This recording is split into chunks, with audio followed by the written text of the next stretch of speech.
Bonjour à toutes et bonjour à tous.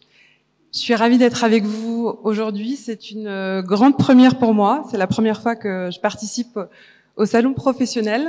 Je m'appelle Constance Déon.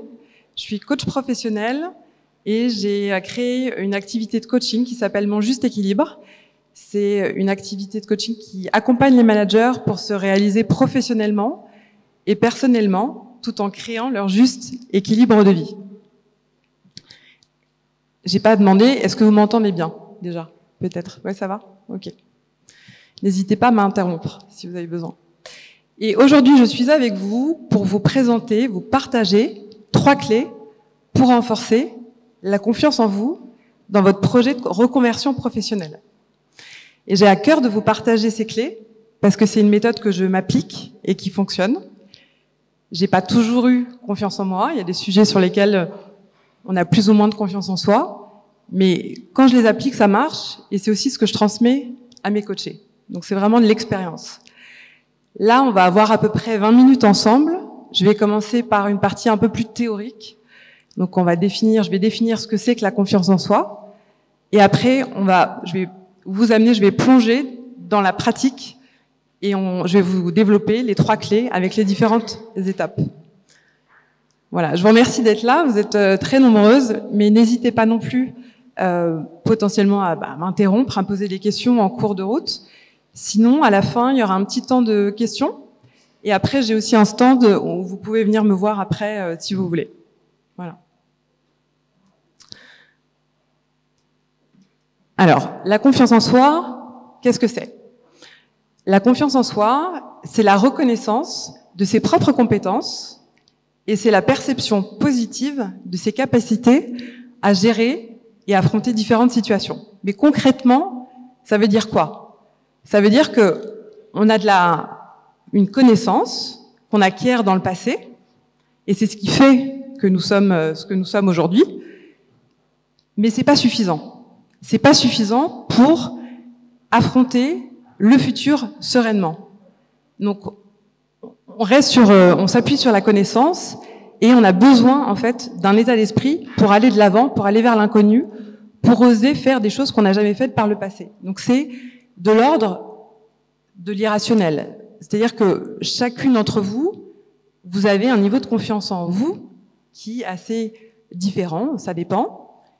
Et l'idée, c'est vraiment de se dire, qu'est-ce que je vais pouvoir faire pour justement aller faire ce grand saut dans le vide, ce qui me fait peur et ce dont j'ai besoin.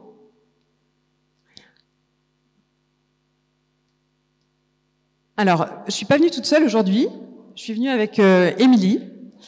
Et Émilie, elle a un projet de reconversion, elle a passé 10 années en finance, et là, elle souhaite développer une activité pour développer des couverts réutilisables.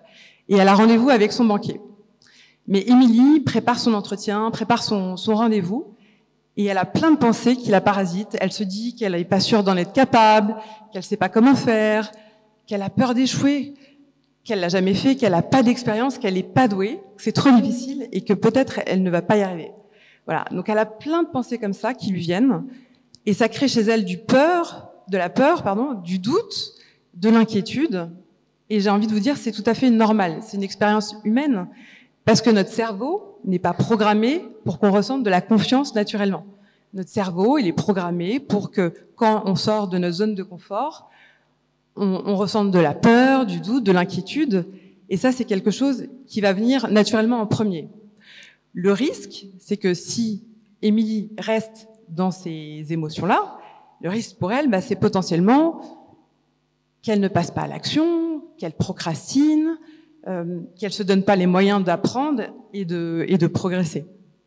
Mais ce qui est important, c'est que finalement pour elle, pourquoi c'est important et c'est aussi très difficile, et pourquoi ça semble si difficile d'avoir confiance en soi, c'est parce que c'est risqué. C'est un saut dans le vide. Finalement, il y a une part de vulnérabilité, c'est-à-dire qu'on peut échouer, et ça c'est difficile. Il y a aussi une sorte de lâcher prise. À un moment donné, on ne peut pas garantir le résultat. On n'a pas la maîtrise de tout non plus. Il y a plein de paramètres à prendre en compte et c'est pour ça que c'est compliqué de faire ce saut dans le vide. Alors, comment créer ce lien de confiance pour Émilie? Moi, j'aime bien cette citation de Charles Pépin, qui est philosophe, qui dit que la confiance en soi relève d'une alchimie. Elle résulte de la combinaison de plusieurs facteurs. Donc, il y a 3 facteurs. Le premier, c'est qu'on peut développer la confiance en soi au contact des autres. Et ça, vous l'avez peut-être expérimenté, j'espère, c'est que vous avez peut-être connu un manager qui vous a mis en confiance dans un environnement sécurisant. Ou peut-être un autre exemple qui va aussi vous parler, c'est si vous avez des enfants, des jeunes enfants autour de vous, quand vous les encouragez à faire leur premier pas, vous les mettez en confiance, vous suscitez un environnement qui leur permet d'avoir confiance en eux. Le deuxième facteur, c'est d'avoir confiance en la vie. Et là, c'est plus de l'ordre du mystère, croire en sa bonne étoile. Et enfin, le dernier facteur, c'est de développer ses compétences, d'avoir confiance en soi. Et ça, c'est sur ce facteur que je vais continuer le développement de cette présentation, parce qu'on va se concentrer là-dessus. C'est là que je vais présenter les 3 clés. Alors, la première clé, c'est d'accueillir l'inconfort. Pourquoi? Ça permet en fait de rectifier son comportement. Accueillir l'inconfort, c'est être plus à l'aise, du coup, avec les émotions inconfortables qu'on peut ressentir. Et donc, ça nécessite une compétence qui est la compétence émotionnelle. C'est la capacité à identifier et accepter ses émotions, à comprendre leurs causes et à mesurer leurs impacts sur soi et sur autrui. Et pour ça, Émilie, elle va passer par plusieurs étapes. D'abord, elle va accueillir l'émotion. Ça veut dire quoi, accueillir l'émotion? Ça veut dire que une émotion, en fait, c'est une vibration dans notre corps qui nous donne un signal et qui est en train de nous dire là, tu es en train de satisfaire ton besoin, donc c'est ce qui te donne de l'énergie, de l'élan vital, ou pas. Donc, accueillir l'émotion, c'est prendre en compte cette émotion, et pour ça, c'est déjà retourner dans son corps et te dire, mais qu'est-ce que je ressens? Donc, nommer l'émotion. Vous pouvez aussi vous dire, elle est où dans mon corps? De quelle couleur elle est? Pour passer du temps, en fait, sur votre corps et sur ce que vous ressentez. C'est ça l'intérêt. Ça prend quelques secondes, voire quelques minutes, de ressentir une émotion. Une fois qu'Émilie a ressenti son émotion, elle va aller comprendre ce qui l'a déclenché. Parce que du coup, on veut comprendre, finalement, c'est quoi le besoin derrière qu'il faut que j'aille nourrir. Émilie, elle ressent du doute, on l'a vu tout à l'heure. Et elle se dit, je ressens du doute pour mon rendez-vous, je suis pas tout à fait sûre de moi. Je crois que j'ai vraiment besoin de soutien. Donc elle peut se dire, j'ai besoin de soutien pour moi. Donc comment elle peut se soutenir? En ayant un état d'esprit où elle va être plus en bienveillance vis-à-vis d'elle-même, ou peut-être elle va se dire, je vais aller chercher le soutien auprès des autres. Peut-être que j'ai besoin d'appeler ma copine là pour qu'elle me soutienne, ou mon mari pour qu'il me dise que si, je suis prête, je peux y aller. Et enfin, la troisième étape, c'est Émilie va prendre conscience en fait de l'impact du doute sur elle et sur les autres. C'est-à-dire que au moment où elle ressent ce doute, une fois qu'elle a accueilli l'émotion et qu'elle a compris ce qui se cachait derrière, quel était le besoin non satisfait, elle va se dire, mais finalement, si je ressens ce doute, si je continue de ressentir ce doute, qu'est-ce qui va se passer? Peut-être que je vais pas faire l'action suivante qui me permettra d'avoir plus d'assurance. Ou alors, peut-être que l'impact sur les autres, c'est son banquier qui va se dire, là, Émilie, je vous sens pas tout à fait confiante. J'ai pas l'impression qu'elle croit totalement en son projet. Et le fait de prendre conscience, en fait, de son état émotionnel, ça permet après de choisir de comment on veut évoluer et comment changer de comportement. La deuxième clé, c'est croire en ses capacités. Et pour ça, il faut être objective. Parce que Émilie, donc être objective, je vais recommencer par ça, ça veut dire quoi? C'est-à-dire que c'est la capacité à considérer les choses telles qu'elles sont et non telles que nous les imaginons. Et Émilie, en fait, elle a plein de pensées, elle se dit plein de choses, sauf que pour faire le tri entre sa vision d'elle-même et la réalité, il y a un petit travail à faire. Et donc, elle va aussi passer par quelques étapes qui sont, la première, distinguer ses interprétations des faits. Donc là, c'est vraiment d'un côté, elle va écrire pourquoi elle ressent le doute, tout ce qu'elle pense de son projet, de ses capacités à présenter, à préparer ce rendez-vous. Et elle va d'un côté prendre une feuille et un crayon et se dire, d'un côté, voilà tous les faits, donc c'est tout ce qui est neutre, sans jugement. et tout ce qui relève de mes interprétations, mes jugements. Une fois qu'elle a fait cette distinction, la deuxième étape, c'est qu'elle va faire le tri de ses pensées utiles et inutiles. On a plein de pensées qui nous servent pas. Clairement, si Émilie se dit je suis pas prête, j'ai pas finalisé, il y a encore ça qui me manque, je sens que je suis pas encore totalement prête pour préparer mon rendez-vous, ça va sans doute pas lui servir. Peut-être que si elle se dit j'ai fait ce que j'ai pu avec les ressources que j'avais, je me suis préparée au maximum en ayant un plan d'action, une méthode bien précise, ça va peut-être là l'aider pour être plus en confiance, pour aller proposer son projet. Enfin, la troisième étape, c'est de s'appuyer sur ses pensées utiles. Donc c'est ce que je viens de dire, mais c'est vraiment d'être en conscience et de se dire de les choisir parce que elles sont vraies pour elles et de les répéter. La troisième clé, ça va être de passer à l'action et de faire le bilan.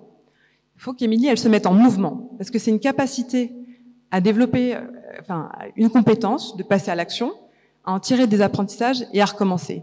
Parce que le moteur de la confiance en soi, c'est l'action.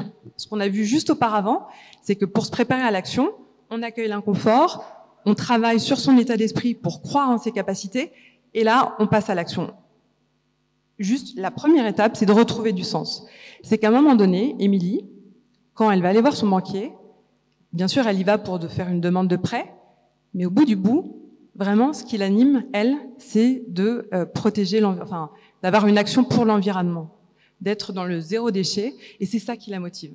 Donc, elle va retrouver du sens. Elle se dit, mais pourquoi je le fais? C'est quoi ma mission? C'est quoi mon pourquoi?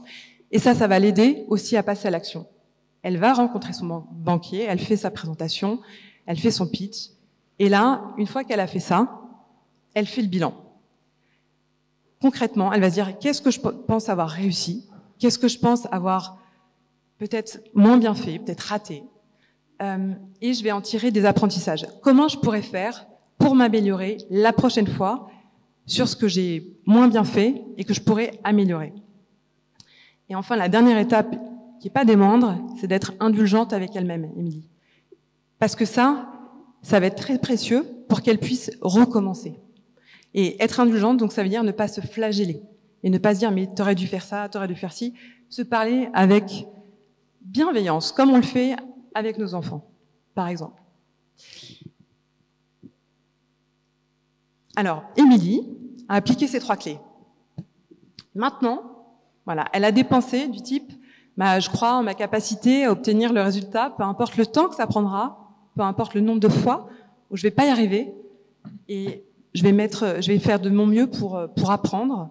Peut-être que j'aurai peur, mais je vais quand même le faire, ou je vais peut-être me tromper, mais je suis capable de ressentir l'inconfort. Et Émilie, on va dire que c'est la nouvelle Émilie, elle a plus confiance en elle, et elle sait aussi qu'il faut qu'elle puisse compter sur elle. Et ça va être très important pour qu'elle puisse recommencer. Alors, les clés de la confiance en soi, alors on voit pas très bien sur la diapo, mais concrètement, ce n'est pas de regarder dans le passé pour agir et pour passer à l'action. Parce que sinon, c'est là on va ressentir le doute. C'est nécessaire, mais c'est pas suffisant. Pour développer, renforcer la confiance en soi, la première clé, c'est d'accueillir l'inconfort, c'est d'être à l'aise avec l'inconfort. La deuxième étape, c'est de croire en ses capacités en travaillant sur son mindset pour passer à l'action. Donc, on passe à l'action, ça c'est dans la troisième étape, et là on en tire les apprentissages, et surtout, Émilie continue à se soutenir pour repasser à l'action la prochaine fois et faire un saut encore plus grand la prochaine fois. Et ça se répète. Et c'est un processus, et c'est ça qu'on développe. Donc c'est pour ça que c'est tout à fait concret, ces clés-là, parce que c'est pas forcément quelque chose d'inné, mais ça peut tout à fait s'acquérir. Et c'est ce processus-là que je voulais vous présenter.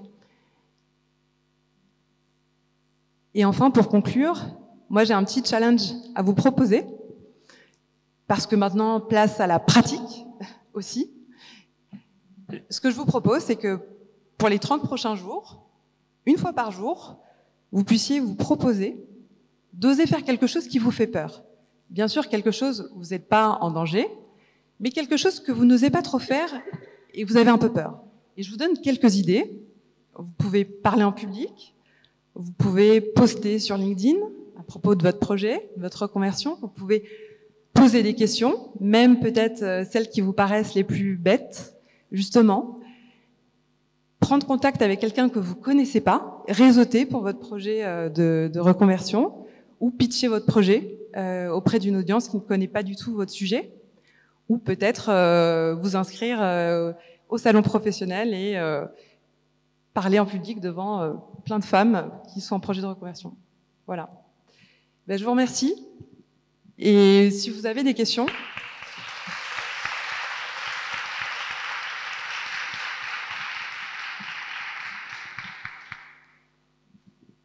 Oui.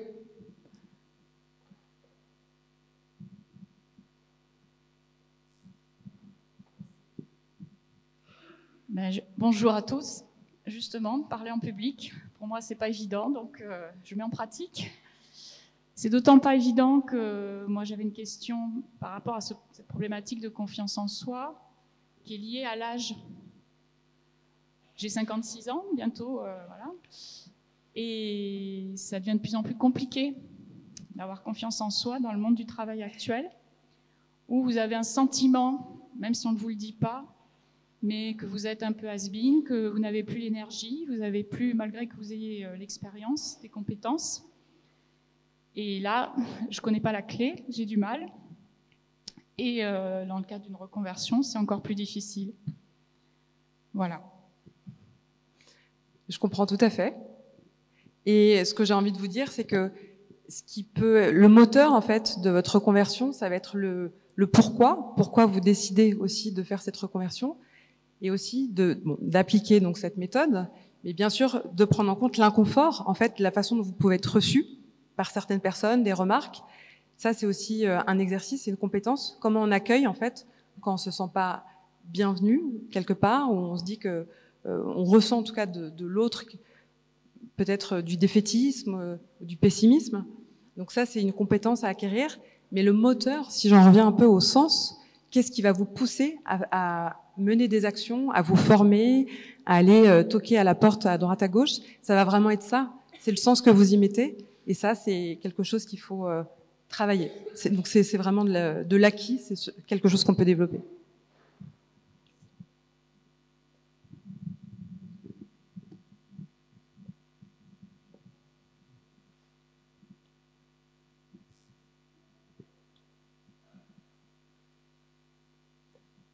Je crois qu'il n'y a pas d'autres questions.